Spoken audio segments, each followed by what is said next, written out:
Oh, hey guys. Yes, look at that squirrel right there. Beautiful day in the neighborhood. If I had to guess, it's about 70 degrees. 65 maybe, tops. All right, no coat needed, no heater needed, no AC needed. Guys, I'm taking a Cherokee today. Oh, y'all know why? Because I realized I haven't done much. Y'all see that? Is that 119? Oh, come on, focus, stupid camera. 119,000 miles. Now, it's a 2017 model that I bought back in 2017, brand freaking new. Yes, we got this one new, hot off the press, off the showroom freaking floor. 2017 2.4 multi-air engine. Now, I haven't done much. In fact, I'm running late from work. I'm about to go to work. So what I'm gonna do, let's talk on the way to work, guys. Yes, love this Jeep. Well, she love it. Well, she don't now because it's kind of old and it got that damn dent on the front that I got the insurance money from, and I didn't bother to fix it. So, I'm a little late, guys. So let's go. So here's what I want to do. Jeep product. Yes, 4-cylinder Jeep Cherokee. Y'all remember the Jeep Cherokee from back in the day? Some of you old heads know what I'm talking about. Had the 4-liter inline 6-cylinder. Yeah, that was back in the day, guys. That Jeep gone long gone. This is the new age Jeep Cherokee. Now, this engine is nothing new to, I guess, the new age mechanics. All right, multi-air. Y'all know how that system work. A lot is ride on the oil. Get this, level. Yeah, the lot is riding on the oil level, okay? For instance, if your engine some way, somehow managed to not have enough oil in it, in the crankcase, all right? We're talking about level. We ain't even talking about pressure. We're talking about oil level. If your engine somehow don't have enough oil in the crankcase, your engine could stall out. The valve system, the valve train system is solely dependent on the proper level of oil to keep the valves. I'll be here all day discussing that. For the valves to properly open and close, yes, oil level is crucial. So a lot of people in the beginning, when Stellantis finally realized that they have an oil consumption problem, a lot of people didn't know.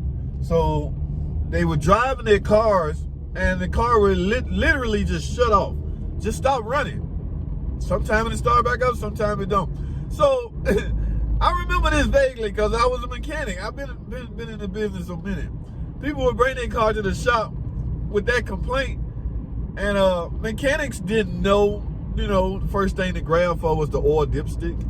Yeah, because that didn't become a problem until it became a problem. Until they started switching up with all this, playing with the emissions, trying to stay in emission standards, okay? A lot of the changes that have been incremented or implemented is a result of emission standards. The Hemi, they had no choice but to make a move, or the Hemi had to go bye-bye. That damn cam and block design, push rods and shit like that. Yeah, they had to make a decision to either improve it or get it out of here. But the public wasn't having it. So they, MDS, freaking variable valve timing, all kinds of crazy stuff. All right, now, this vehicle right here developed some oil consumption issues. You know what's unique about it? Engineers got together. What the hell happened? When you pull your dipstick and you find out you don't have, or your oil level is low, a couple of things should come to mind. One main important reason is why? Why the hell is my oil low? So now oil, I'm talking from a mechanic standpoint. Oil will disappear for a couple of reasons, number of reasons. One, you either got a leak. Actually, only two. It's either leaking or freaking burning it out the tailpipe. All right, I've come to stoplights driving, regular driving. I see people come to a stoplight, and when they take off, whoosh, blue smoke everywhere. Yes, guys, blue smoke is a form of your indication that your engine is burning oil. From there, you need to figure out why. So what mechanics was doing was letting the car up in the air, raising the car up in the air, just to find out there is no physical oil leaks whatsoever. Only thing left is the engine is burning oil. That was a fairly new engine back then. Nobody know what the hell to do.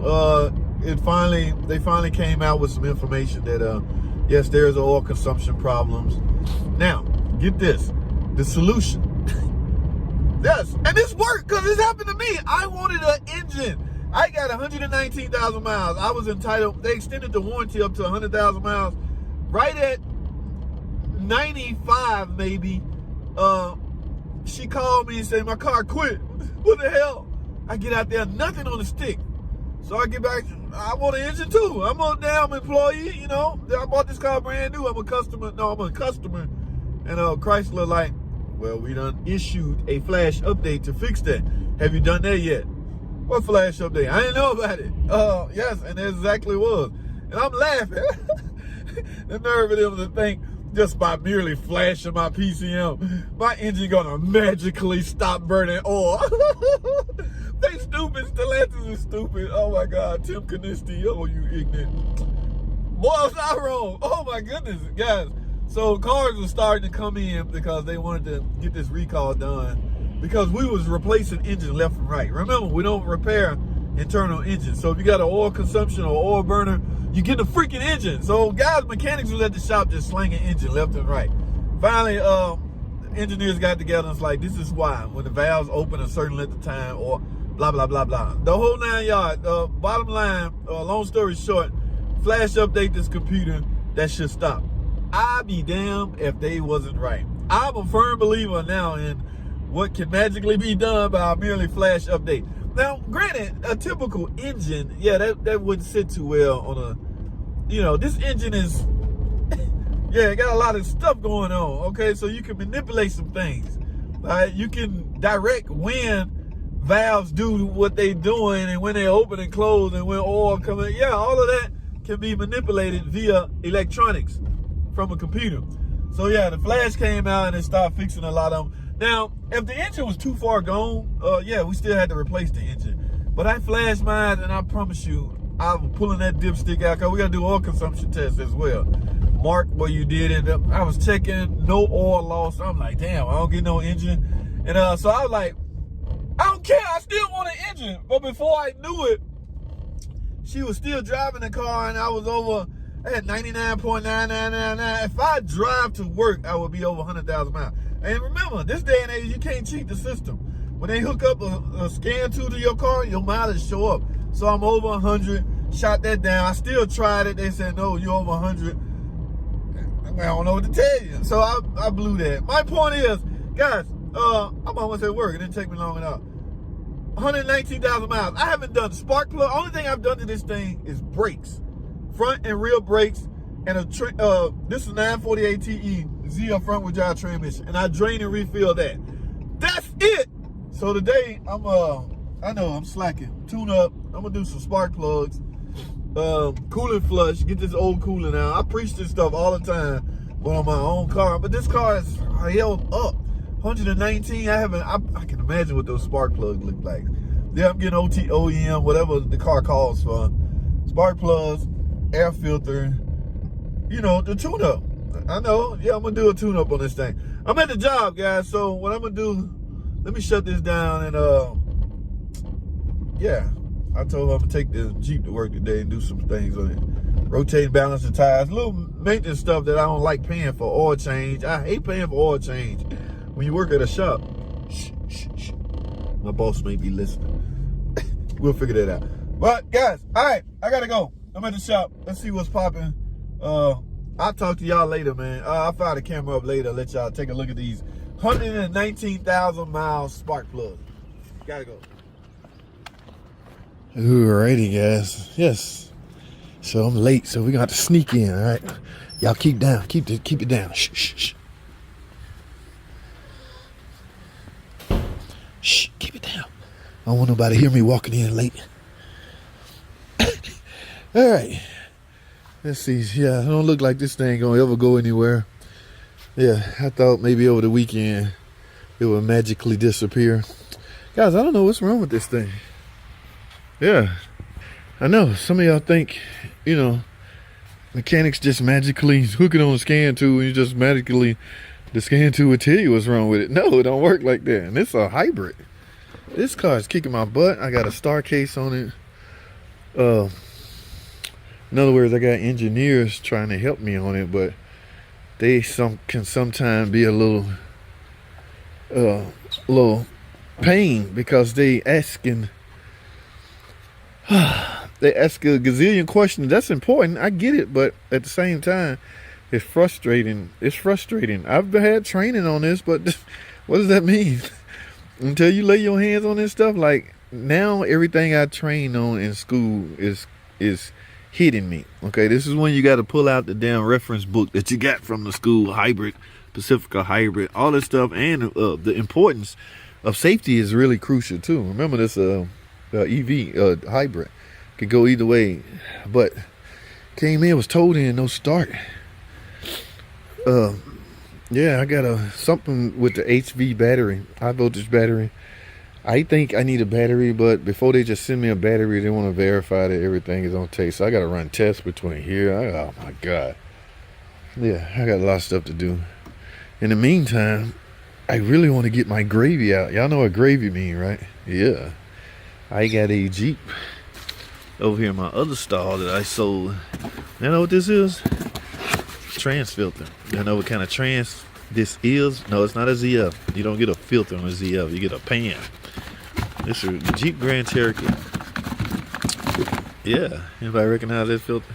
Solar trans service. So I got the filter. I got 6. Oh, differential service as well. So, ladies and gentlemen, oh, here's the fluid. I got some great diff service transfer. Oh, got RTV down there, and some additive. See, this is the only type additive we add. Yeah. All right, so I'd much rather be doing this. This is the transmission that I had to replace on that damn. This totally neglect, guys. 180,000 miles. I don't know. Just, I guess, no matter what I say, y'all gonna do what you're gonna do.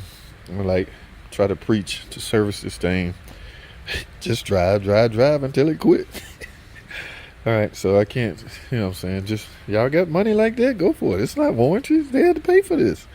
Then, again, everything is going to wear, but you could help extend the life of this stuff by merely servicing it.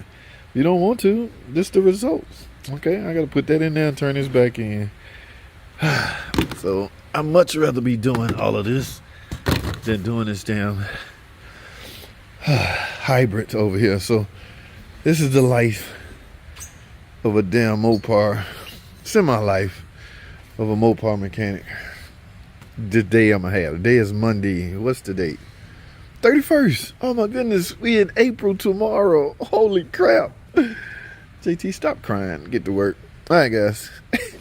Y'all enjoy y'all week. Periodically, y'all know how I do. First, I gotta get my exercise in. Y'all know how I do, right? This is my bicycle. Every morning, I try to go up the car deck. The car deck has 3 levels. So I fight to get up there. Guys, it's not electric. So it take action, foot action. It take human, develop power generated, features to move this thing. So I got to climb up to 311, then I cruise down and I do that 3 times. All right. That's my morning ritual. Just about every morning. I try every morning. I can't get to it some days, but sometimes I try every morning. If I'm late, I ain't gonna be able to do it. I might do it on a lunch break. But yeah, let me go do my run and then I can get my day started. You guys enjoy the rest of y'all day. And I'll see y'all the next time. What is this up here? They just put this don't go up here. Wait a minute. Somebody did a service and just set the pan up here. Y'all remember this transmission that all right, we'll talk some more later, guys. I gotta go. Thanks for watching.